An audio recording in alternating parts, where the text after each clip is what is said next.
अगर आप चाहते हैं डिस्को स्टूडियो शक्तिमान राजा का पहला वीडियो सबसे पहले आप तक पहुंचे, तो प्लीज हमारे चैनल को सब्सक्राइब करें और साथ में बेल आइकन को दबाना ना भूलें।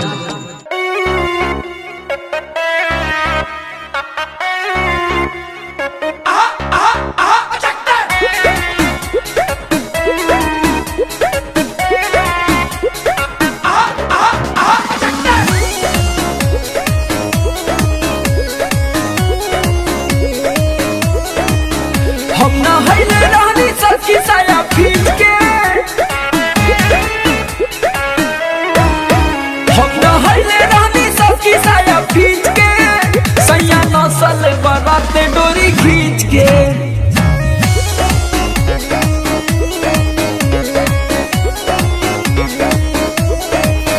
भौजी किल्ले रहे बड़ी निमन बीच के, सैया नसल बराती डोरी खींच के।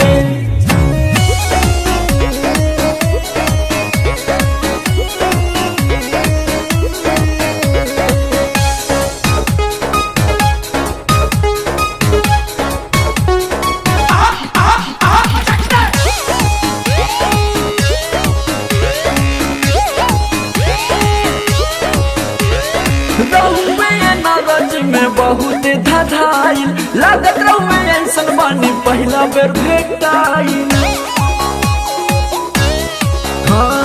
रहुए नाराजी में बहुत धधाइल लागत रहुए ऐसन बानी पहला बेर भेटाइल।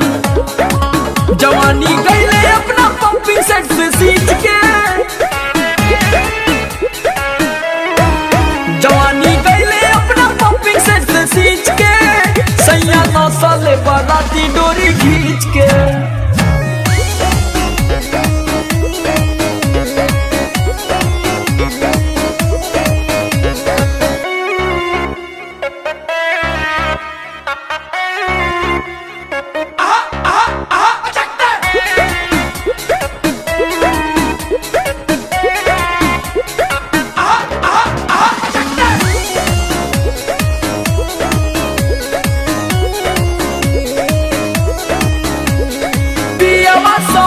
तनिको कैले ना शरम हो, आज लेना हमार भइल ऐसन करम हो।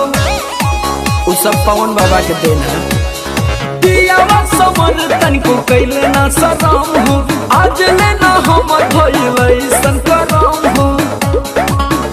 का कही हम विकास पालो नीच के, का कही हम विकास पालो नीच के, नसल बराते डोरी खींच के।